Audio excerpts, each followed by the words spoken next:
Let me tell y'all something real quick. Every single one of us, we in a fight, and it ain't with the world, it ain't with your boss, it ain't with your bank account. The real battle, the one that really determines your future, it's in your mind. Let me talk to you about something most people overlook, yet it controls everything your mind. See, we walk around thinking the problems we face are on the outside. We blame the job, the relationship, the economy, even our upbringing. But the real battle, that battle is happening right between your ears. It's the mind, and if you don't learn to master it, it will master you. You wake up every day with a choice, not just what to wear, not just what to eat. The real choice is about your thoughts. Are you gonna think like a winner, or are you gonna repeat yesterday's fears? That's the difference, maker. Because the moment you open your eyes, your mind starts talking. And that voice in your head, it can be your best friend or your worst enemy. Now let me tell you something. Life is gonna throw punches. Life don't care if you're ready or not. You're gonna get hit with rejection, disappointment, setbacks. That's guaranteed, but what matters is how your mind responds to it. When things don't go your way, do you immediately think, see, I knew this wouldn't work? Or do you say, all right, I'm built for this, let me figure it out? The truth is, your mind controls your reality more than your circumstances ever will. That's why two people can go through the exact same thing and come out with two completely different lives. One person gets fired and spirals into depression. The other gets fired and says, this is my moment to finally start that business. It wasn't the event, it was the mindset that made the difference. See, your mind is like a garden. If you plant weeds, doubt, fear, worry, guess what's gonna grow? Chaos, confusion, stress. But if you plant seeds of faith, hope, vision, and discipline, then you'll start to grow purpose, strength, and direction. You can't plant negativity and expect a harvest of peace. It don't work like that. You ever notice how easy it is to think the worst? That's not an accident. The mind naturally leans toward survival, it looks for danger, it imagines failure, it predicts pain. But if you want to thrive, not just survive, you gotta train your mind. You got to discipline your thoughts the same way an athlete disciplines their body. You don't go to the gym once and expect results. Same with your thinking. You have to check in daily. You have to speak over yourself when nobody else will. And let me say this, your environment matters too. If you're always around people who complain, gossip, and settle, that negativity is gonna creep into your mind without you even knowing it. You'll start shrinking your dreams to fit the size of their fears. You gotta protect your mind like it's your most valuable asset, because it is. Don't let just anybody drop trash in your head and walk away. Guard your mental space like your future depends on it, because it does. So if you're feeling stuck, lost, or overwhelmed, don't just look outward. Take a moment and look inward. Ask yourself, what am I believing right now? What story am I telling myself? Because the way you answer those questions will shape everything else. Your energy, your confidence, your actions, all of it starts with what's going on in your mind. You win the battle of life by first winning the battle in your head. Every great thing you'll ever do begins with one brave thought, I can. And when you hold on to that, no matter what's coming against you, that's when you start to rise. That's when you shift from just surviving to thriving. That little voice inside your head, you know the one I'm talking about. The one that whispers, you're not ready. The one that says, who do you think you are? That voice is quiet sometimes, but it's consistent. It shows up when you're about to step into something new. It creeps in right when you finally start dreaming big. And before you know it, it's talking you out of your blessing. That voice isn't always coming from haters or doubters or people on the outside. A lot of the time, the enemy is not outside of us, it's our inner me. See, self, doubt is sneaky. It doesn't just scream at you, it whispers. It sounds reasonable. It uses your past against you. It reminds you of every failure, every mistake, every time you didn't measure up.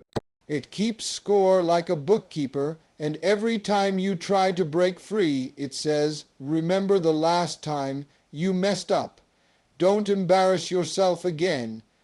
And that's how it wins, not with force, but with familiarity. You start believing that voice because it sounds like you, but that voice, it's not the real you, it's the scared you, it's the wounded you, it's the version of you shaped by fear, not by faith. And if you let it run the show, it will keep you living a small, safe, and quiet life when you were meant for boldness, growth, and impact.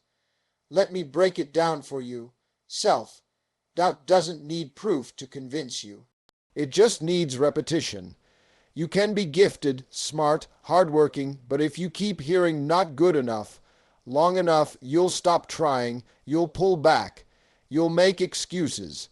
You'll settle for less not because you have to, but because your mind convinced you that you're not worthy of more.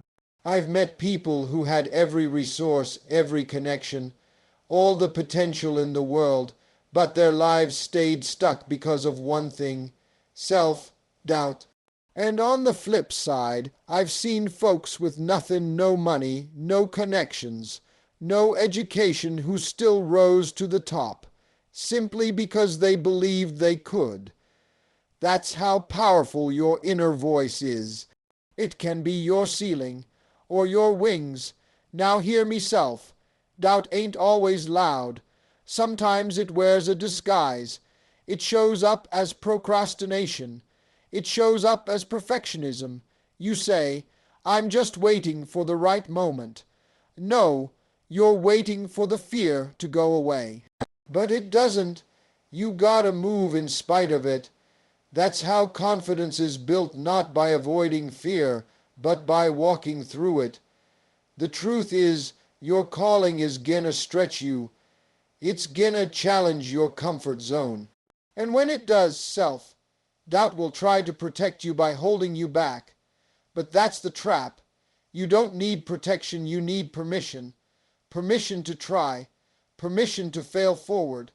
Permission to grow in public, even if it's messy. You were not created to live beneath your potential. You were not designed to carry the weight of what if I'm not enough. That's not yours to carry. That's fear talking, and fear is a liar. So today, start talking back. Replace the lie with truth. When your mind says, I can't, you say, watch me. When it says you're not ready, you say, God doesn't call the qualified, He qualifies the called. When it says, what if you fail, you say, what if I fly? You don't need everybody to believe in you. You need you to believe in you. Because once you do that, once you silence that inner critic and let the inner champion speak, that's when the game changes. That's when the dream wakes up. That's when the world starts seeing what you were born to do. Everything you want to become, every goal you have, every change you hope to see in your life. It all starts with one thing: your mind. Not your bank account, not your resume, not your looks, your mind, because real transformation, the kind that lasts, doesn't start with your circumstances. It starts with how you think. See, you can't live a new life with the same old mindset. You can't step into something better still carrying the same beliefs that kept you stuck yesterday. That's why Scripture says, be transformed by the renewing of your mind, not the renewing of your wardrobe, not the renewing of your phone, your mind, because what's going on up here determines what's going to happen out there. Now, here's the problem most people run into. They try to change their life by changing everything but their thinking. They get new jobs, new relationships, new locations, but carry the same doubts, the same fears, the same habits. and then they wonder why they keep ending up in the same place. That's because you can't fix an internal problem with an external solution. You can't upgrade your life without upgrading your mindset first. Think about a thermostat and a thermometer. A thermometer just reacts to the temperature it tells you what is, but a thermostat sets the temperature it determines what will be. Your mind is the thermostat of your life. If you keep it set on worry, lack, fear, or survival, that's all you'll experience, no matter how much you hustle. But if you set it on peace, faith, purpose, and gratitude, your actions, your energy, your decisions will all rise to meet that level. Now, renewing your mind is not a one-time thing. It's a daily practice. You gotta wake up and choose what kind of thoughts you're gonna allow in.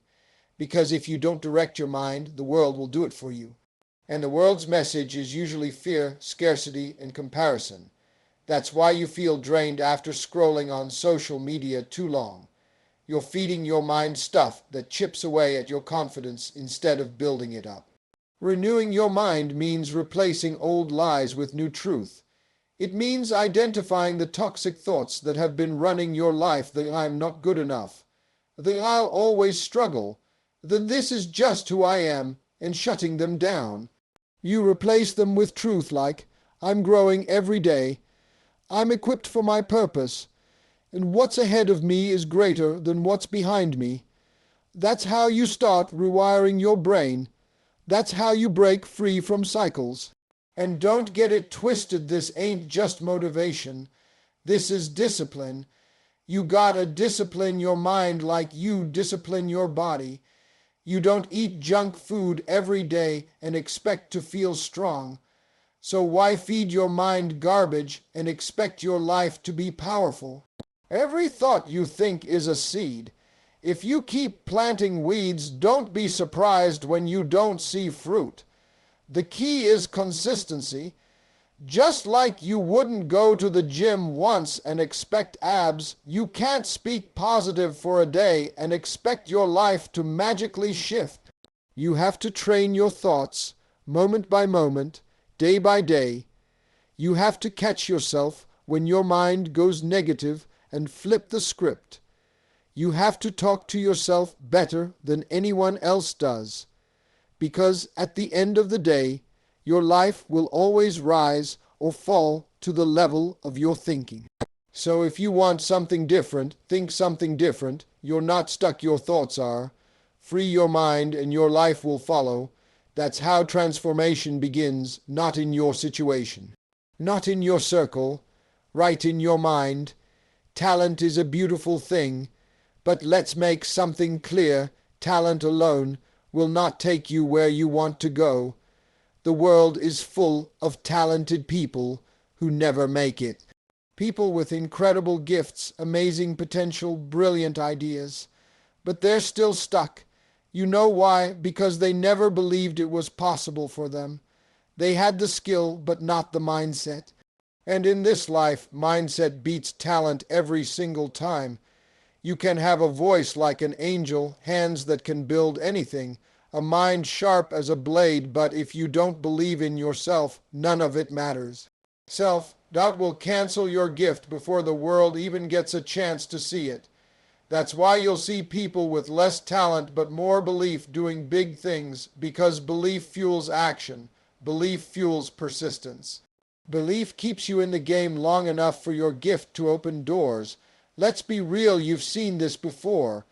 Somebody with half the skills but 10 times the confidence walks in the room like they own it, and they walk out with the opportunity. Meanwhile, the quiet genius in the back is still second, guessing themselves. It's not fair, but it's real, because in this world, people don't just buy into your talent, they buy into your conviction. Now, let me make this personal. You've been gifted with something. Maybe you sing, maybe you lead, maybe you create, maybe you teach, but somewhere along the way, you started questioning it. Life hit you, and you started wondering if your gift was even worth anything. You compared yourself to people further down the road and thought, what's the point? I'll never catch up. But the truth is, your gift didn't change, your mindset did. You stopped feeding your belief. And belief is like a fire. If you don't tend to it, it dies out. If you don't guard it, fear and comparison will smother it. Let me tell you what mindset does. Mindset gets you back up after a setback. Mindset keeps you working while nobody's watching. Mindset tells you, I may not be there yet, but I'm getting better every day. That kind of thinking, it multiplies your talent. It gives you staying power. Because talent might get you in the room, but mindset will keep you there. And eventually, it'll take you even higher. The truth is, belief will open more doors than skill ever could. And when you combine both, that's when you become unstoppable, but you've got to start where you are. Stop waiting for someone to discover you. Stop waiting for everything to be perfect. You're enough to begin right now with what you have. You've got to speak life into your gift. You've got to invest in it, train it, protect it, but most of all, you've got to believe it's valuable. Because if you treat your gift like it's common, that's how the world will treat it too. But if you show up with purpose, with intention, with confidence, the world starts to pay attention. So understand this. It's not the most talented who rise, it's the most consistent, the most faithful, the most determined. The ones who show up, not just when it's easy, but when it's hard. The ones who keep going when nobody's clapping. The ones who believe in what they carry, even when no one else sees it yet. You don't need to be perfect. You just need to believe that your gift has a purpose and then keep showing up like it does. Because when your mindset says, I can, I will, I must, your talent finally gets the chance to shine the way it was always meant to. Your mind is just like your body. It becomes what you feed it. You can't expect to have a strong, focused, peaceful life if you're constantly feeding your mind chaos, fear, and doubt. The input determines the outcome. What you allow into your thoughts every day is shaping the life you're living, whether you realize it or not. If you keep consuming negativity, don't be surprised when your outlook, your decisions, and even your self-worth start to suffer. You wake up in the morning, and before you even say a word to yourself, your phone is already in your hand. You're scrolling through other people's lives, comparing, judging, feeling behind. You're taking in the news, the noise, the drama. And all that stuff, it's not harmless. It's programming your mind. You're feeding yourself stories of fear, failure, and scarcity, and then you wonder why you feel anxious, defeated, and stuck. That's like eating junk food for every meal and then being surprised you feel sluggish. You can't expect high performance from a mind that's malnourished. Just like your body craves nutrients, your mind craves truth, inspiration, clarity, and focus. And if you're not giving it that, it's going to operate below its potential. You've got to start being intentional about what you feed your mind. That means turning down the volume on some of the things that are stealing your peace. That might mean limiting time on social media. That might mean cutting off the conversations that always end in gossip, negativity, or complaining. That might mean choosing a podcast or a book instead of binging mindless content that doesn't serve your growth. Feeding your mind doesn't mean pretending life is perfect. It means giving your thoughts the fuel to rise above what's wrong and focus on what's possible. It means listening to things that lift you up, not tear you down. It means surrounding yourself with people who speak life, who dream big, who hold you accountable, and who remind you of your potential. Because here's the truth, the people around you are part of your mental diet. If all you hear from your circle is doubt, fear, and mediocrity, that's going to rub off on you. You can't fly with eagles if you're walking with turkeys. If you want your mind to soar, You've got to be around people who challenge you, who stretch your thinking, who push you to grow. And don't forget what you say to yourself matters too. Your inner dialogue is one of the most powerful things shaping your future. Are you speaking hope or defeat? Are you telling yourself, I can figure this out? Or are you repeating, I'll never get it right? Your mind believes whatever you tell it most often. So start speaking the language of faith. Start saying, I'm learning, I'm growing, I'm capable, I'm called. You've got to feed your mind on purpose. You wouldn't let someone dump garbage in your living room, so why let it into your mind? Be as protective of your mental space as you are with your time and your money, because a clear, focused, empowered mind is one of the most valuable things you'll ever own. The truth is, life is hard enough as it is. You don't need your thoughts working against you. You need them working for you. So give them something worth working with. Start pouring in wisdom, truth, inspiration, and vision every single day. Feed your mind like your future depends on it, because it absolutely does. Let me tell you something, life is not for the faint of heart. The road to success, to living out your dreams, to becoming the person you were meant to be, is going to be full of challenges. It's going to test your endurance, your patience, your character, and your resolve. But here's the good news. The real battle is not about your circumstances, your resources, or your connections. The real battle is about your ability to keep going, no matter what comes your way. It's about the simple, yet powerful, choice to not quit, to stand up and push forward when every part of you wants to throw in the towel. Every dream worth pursuing comes with its challenges. You don't just get a dream and then the world rolls out a red carpet for you. That's not how this works. The journey is filled with setbacks, delays, failures, and disappointments. There will be moments when you feel like you're running on empty, when you feel like nobody sees your efforts, and when you wonder if all the hard work is ever going to pay off. But let me tell you, persistence is your greatest ally. Faith is your greatest fuel, and when you refuse to give up, even when the odds are stacked against you, that's when everything begins to shift.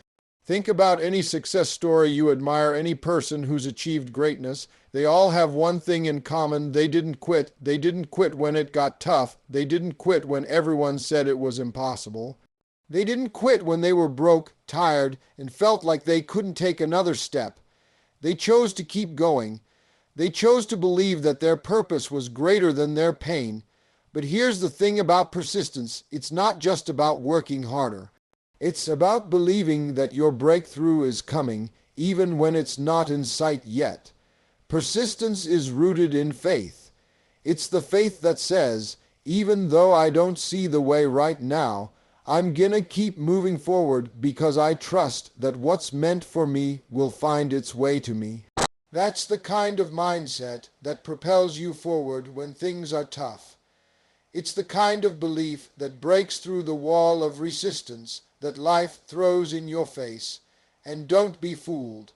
Persistence isn't always glamorous. It doesn't always look like success in the moment. Sometimes it's waking up early when you're exhausted. Sometimes it's pushing through when you feel like your progress is slow.